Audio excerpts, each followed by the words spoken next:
Salutations, Chads and Chadettes. Welcome to ARK Survival Ascended, Wildcard's latest scam to sell you ARK Survival Evolved and all its DLC again, at full price. Because contract breaches leading to lawsuits are expensive, the ARK anime costs too much, and hiring Vin Diesel to promote the sequel means Wildcard is never financially recovering from their hubris. Today, I'll be reviewing the PC version of this remake no one asked for, while also providing a somewhat guided experience for new players. Because I have over 400 hours in the original ARK, and most players never even beat ARK, I may as well show you how to beat the bosses on alpha difficulty while playing solo. Consider this new hybrid video format highly experimental and imbecile. For the veterans watching and boycotting the game, I'll be mentioning some of ASA's new features as we go. Before we set foot into Dino Hell, we must first answer the fundamental. What is ARK? ARK is a game where we use our prefrontal cortex and opposable thumbs to enslave the prehistoric menace, create immoral dinosaur slave breeding camps, and go on a world tour genocide to oppose the robotic god that put us in a artificial prehistoric hell. Lore-wise, we are a Homo sapien brought into this artificial world called the ARK, which serves as a giant space station testing ground. The robot caretaker Jigsaw god that put us here wants to play a twisted game to see who's the strongest by placing angry creatures in a box, and he decided to put dinosaurs here with us. Which means we are thoroughly screwed. To leave the ARK, we are going to need to show Jigsaw Jesus who's in charge by beating him at his own game. However, there's a problem. Jigsaw Jesus is a soy boy and locked himself away in his gamer cave. He won't answer our DMs. He gave parts of his house key to 3 of his RGB buddies and has stat boosted them using admin commands. Naturally, we'd like to leave and return to Earth, so we are going to have a stern talking with the virgin soy boy to leave his sandbox and head back home. Unbeknown to us, planet Earth has been thoroughly plowed by Godzilla, 3 kaijus, its land is now corrupted and inhospitable, which eradicated human life on Earth long ago. But that doesn't matter.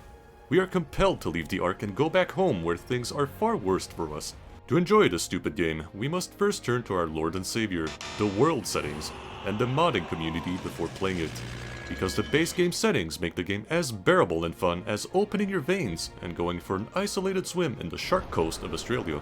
Listen, I do not have 8 consecutive hours to babysit and feed some of these dinosaurs on official servers. That's an unpaid full-time job. To speed up this review and preserve what's left of my sanity, I'll be playing with triple XP, 2 times the resource gathering, massively increased tame speed, and I've also added 2 mods that returned old features Wildcard has been too lazy to bring back from the previous game, Tech Dinos and Cryballs. I don't often approve of mods, but most unofficial servers play with boosted settings and mods. ARK is a disaster out of the box, so do yourself a favor and turn this game into the mess it was born to be. Conveniently, there's now an in-game menu for mods, which you can use on consoles or PC.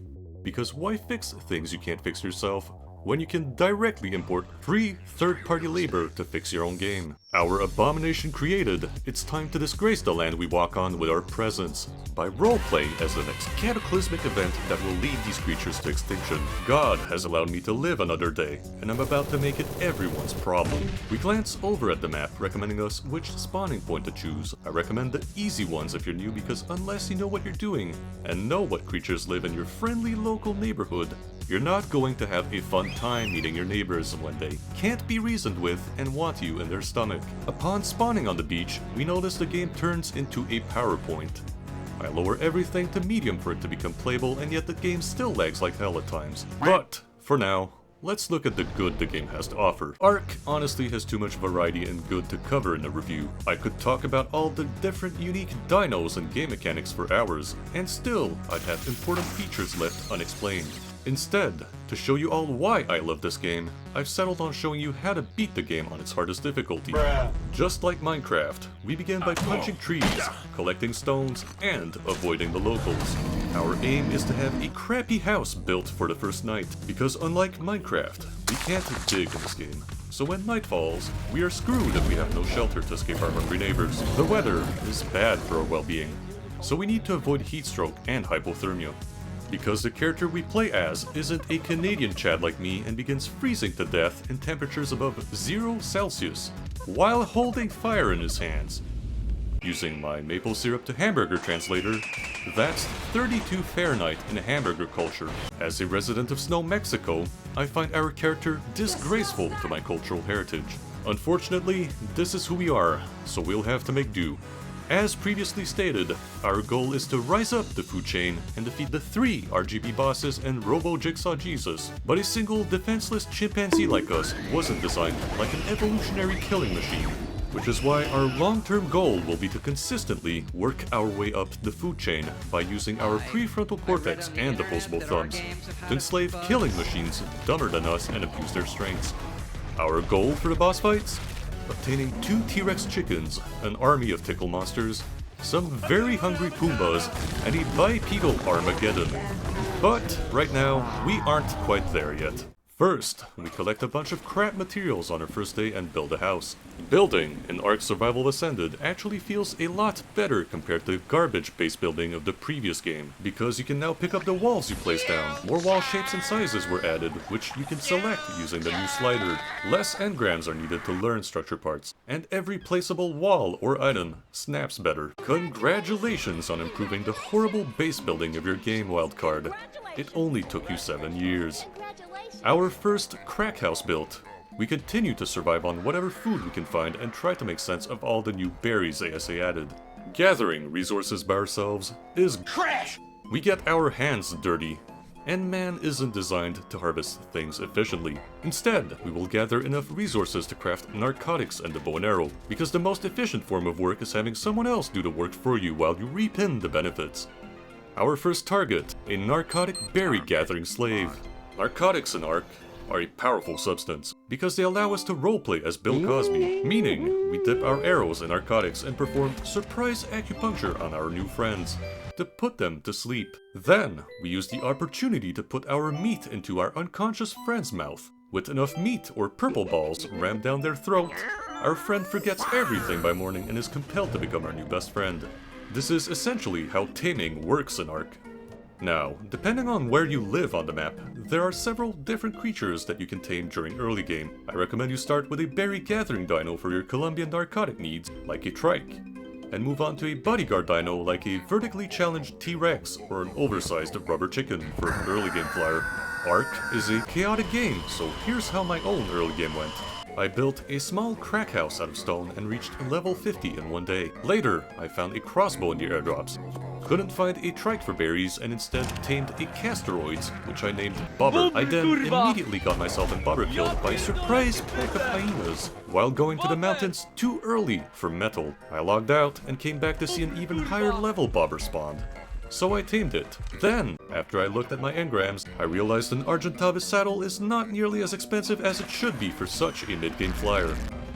So, while mounted on Beaverback, I began doing donuts to fight a level 150 Argentavis by firing narcotic-dipped arrows at it. Once unconscious, I rammed my meat down the Argentavis and went on a cross-continental genocide tour to power level my new pagan friend. Now, if you're going taming your hungry neighbors, if you see a red aura like this around a dino, you're looking at death which cannot be tamed. Those are alpha dinos.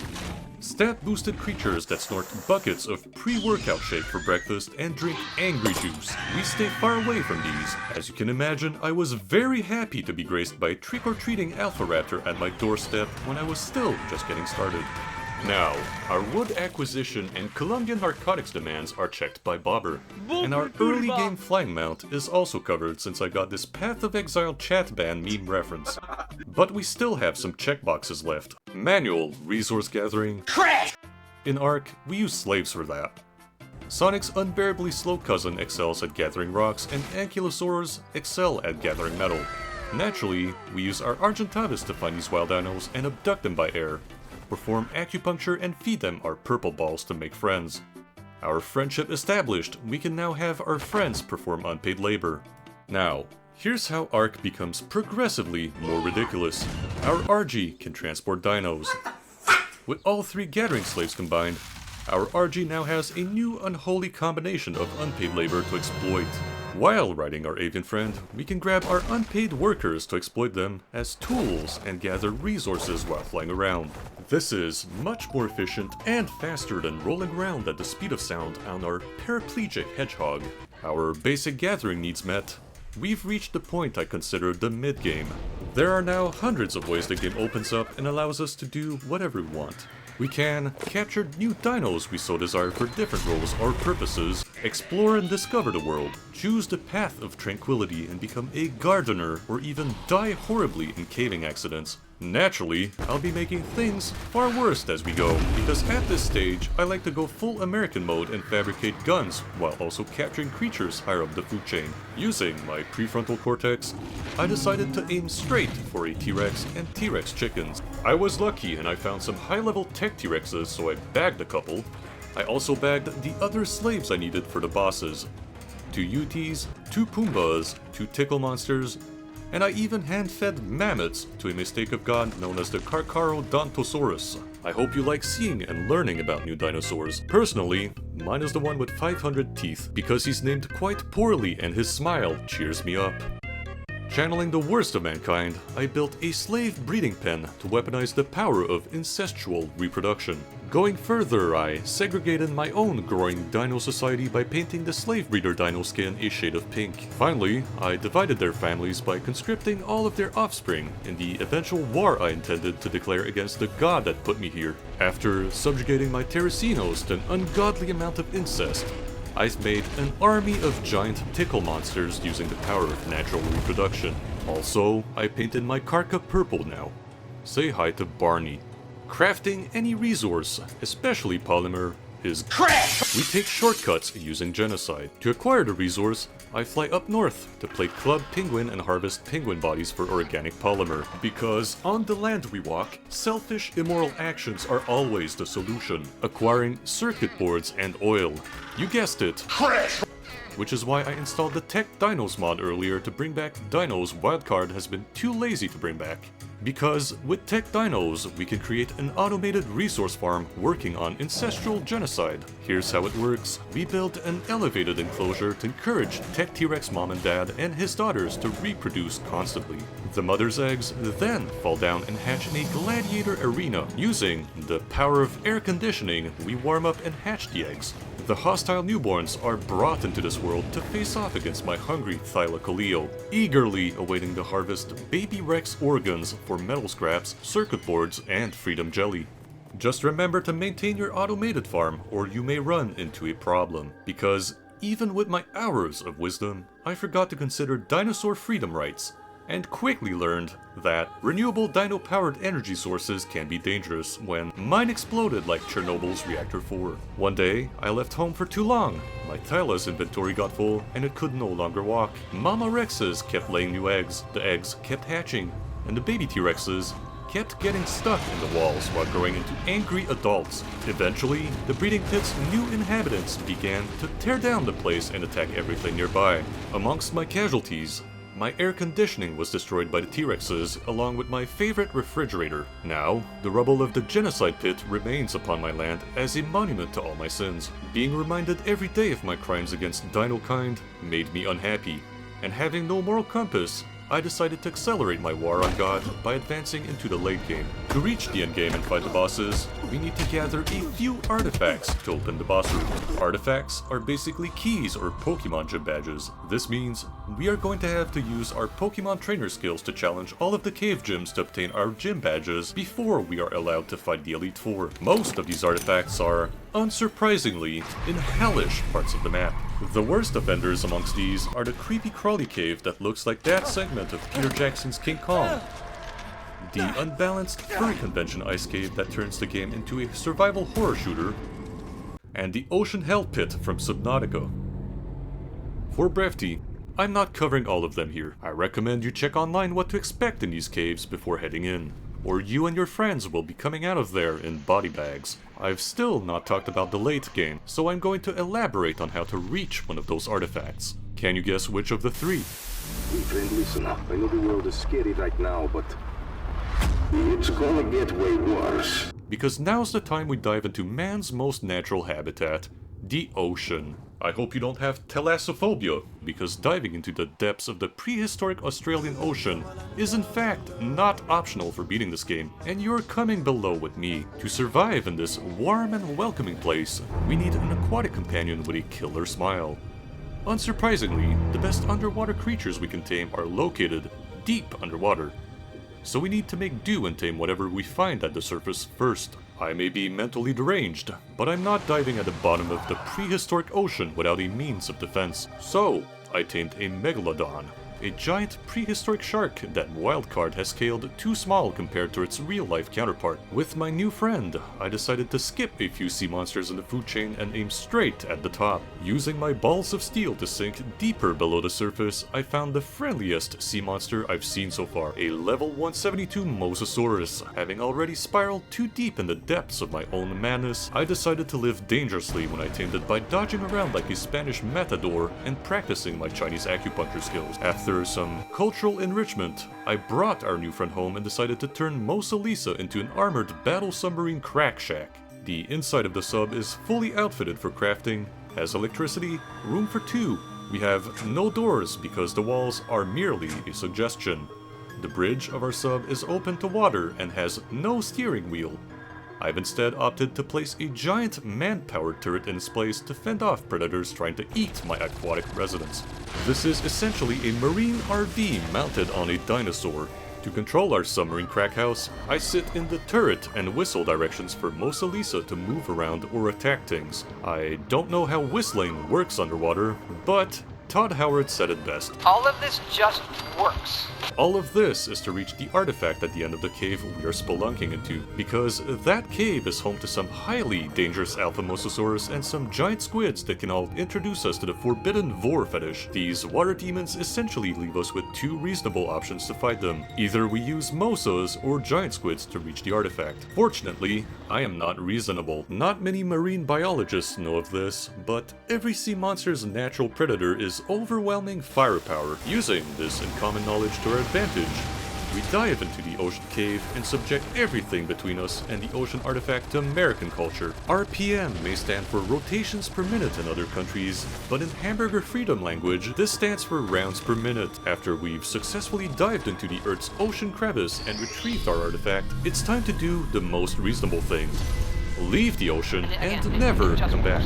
With all the Infinity Stones gathered, we and our army of tickle monsters can finally enter the boss rooms. So we declare war on the cruel god that put us here. The culmination of our efforts leads to ARK becoming more ridiculous as the endgame turns into MMORPG raid fights. Unfortunately for me, just like playing solo in an MMO, the experience is mostly depressing and unfun if you have no friends. But I am committed to see this mess through. For soloing the boss fights, I ride the big chicken T-Rex, because Big Bird can roar to buff all of her dinos damage.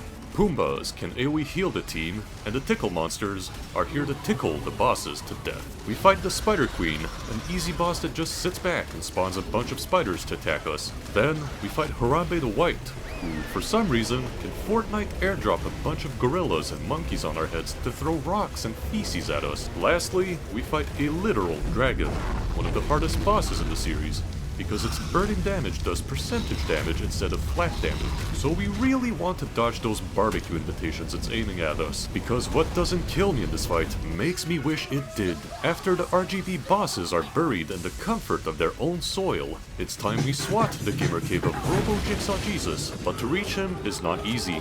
His cave is in a volcano and filled with the meanest dinos. To reach him, we put all of our tickle monsters in a conga line of death formation, and riding Barney as our vanguard, we march inside to dispose of every threat and swing dinos into lava. We've got 1 hour to complete this cave and we can fit 50 dinos in here. Naturally, most of them will die, a sacrifice I'm willing to make. As you'd expect in a dinosaur-themed survival game, the final battle takes place in outer space, and the battle is between an alliance of humans and dinosaurs fighting against robots and God. The Overseer boss fight is actually really hard, because the boss can turn into all 3 previous bosses with different phases and mechanics to summon Star Wars robots to attack us. Now, I would love to go into more detail about the finale here, but because ARK is a game with no bugs whatsoever, during the fight, I got stuck inside my own dinosaur. Meaning, I couldn't control or dismount it. I had to resort to whistling dino commands to complete the fight, while some of my dinos were stuck into a pillar. They say to live is to suffer, And boy, was I living. Despite that, I still managed to defeat the Overseer. With the Overseer dead, we've beat the base game, and can leave the Ark where the story continues in its DLC. But since the Scorched Earth DLC is not currently in this remastered game, we begin to ascend and leave the Ark and are shown an exposition dump cutscene with bootleg Cortana, which I don't really know how to feel about. And there we have it. That's the journey you'll need to take to complete Ark. Now that I've cherry-picked the good the game has to offer and condensed the entire game experience, it's time to look at the garbage that makes up half of this game, because I'd be lying if I said Ark was perfect. The bad mainly narrows down to 3 things: bugs, performance, and the developers. Here's some of the bugs I encountered while going through my entire playthrough: gigantic dino heads and broken 3D models. Fish fly out of the water. Updating the game freezes it at 2% if you don't have twice the game's installation space. Player models glitch out. Environmental rock models flying everywhere. Dino hitboxes glitch through walls, granting them invincibility. Dinos can spawn in walls and under the floor. The Tuso can still glitch you out of the map if it grabs you, and you die. The Tek Cave can give you the wrong boss difficulty. I actually had to beat the game twice because the first time I beat it, it instead gave me the Gamma boss fight. Titanosaur still spawns in the sky. The clouds look like television static. Dinosaur AI not responding. Dinosaur animations are broken. The volcano lighting transitions are broken. And those are just the bugs I encountered in my own playthrough, to name a few. This game is a remastered 8-year-old product, by the way. ASA also has problems such as huge PC requirements, save game issues, performance issues, server stability issues, exploits, and all the old issues, bugs, and glitches within the old game are still within this remastered game, but now ported in glorious Unreal Engine 5. Some of these issues are completely game-breaking.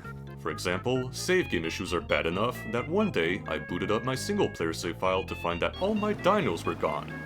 This essentially wiped out hours of work for seemingly no reason. Had I not made backup saves knowing bullshit like this could happen, this review would be non-existent. The main reason people are even buying ASA is because Wildcard has shut down all official ASC servers to force its existing player base into buying this remaster if they want to keep playing online. And I'm not even going to go into the PC version's online hacking issues, which are so bad that even the game publishers and their friends were caught cheating on PvP servers and banning players defending themselves on ASC, just a few months before ASA's release. There are more problems like the awful Nitrado server monopoly you'll have to deal with if you want to host your own private server, but the last thing I want to address is their roadmap for their games. Because the roadmap for their products have all been completely unreliable. So far, they've delayed ASA's roadmap and delayed their ARK animated series a few times. Not even their publisher, Snail Games, lists the animated series on their roadmap anymore. And they've delayed ARK 2's 22 release again, and again, and again. So who knows what to expect anymore when plans and promises keep changing. At the very least, ASC owners should have gotten a discount to buy the remaster, instead of having to pay full price for something they've already paid for. In conclusion, ASA is Day 1 ARK Survival Evolved again. I love ARK, but Snail Game and Wildcard deserve every bit of flack they receive for their consistently bad decisions. The only way I can recommend ASA to new players is if you don't care about Wildcard's nonsense and want to play solo or on official servers and don't mind bugs and bad performance. I rate this game a great but abusive relationship out of 10. ASA is a great survival game, but its potential has always been held back by its game-breaking bugs and the very developers making it. This has been the Chadventurer, wishing you all a late Merry Christmas and a Happy New Year. This review took far longer than I expected, but sometimes, well, it is what it is. I'll try to make something shorter for next time. You're all wonderful, and I'll see you in the comments.